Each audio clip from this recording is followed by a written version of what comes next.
Biznesga tikilgan pul ikki xil ko'rinishda bo'ladi. Birinchisi asosiy vositaga tikasiz, ikkinchisi оборотga tikasiz. Asosiy vositaga tikilgan pul tikilgan joyda muzlab turadi. Ya'ni, deylik siz maishiy texnika olasiz, ishlab chiqarish texnika olasiz, divan, kreslo, mebel va shunga o'xshagan va bu pul o'sha joyda muzlab turadi. Ya'ni u sizning biznesingizga оборотga hissa qo'shmaydi.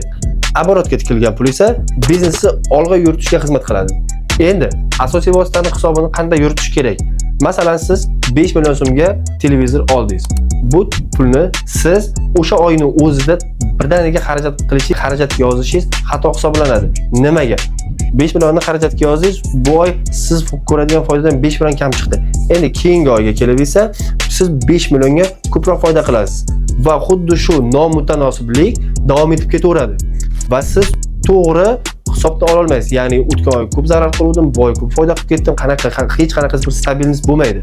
Bu vaziyatda o'sha 5 millionga olingan texnikani qancha vaqtda u yaraydi, ya'ni berish nimasi qancha yaroqlilik muddati?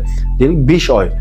Shu 5 millionga olingan 5 oyda teng 1 milliondan taqsimlangan holatda siz o'zingiz xarajatingizga yozasiz. Sizning hisobotingizda stabil ko'rinishda foyda zarar ketishini ta'minlab beradi.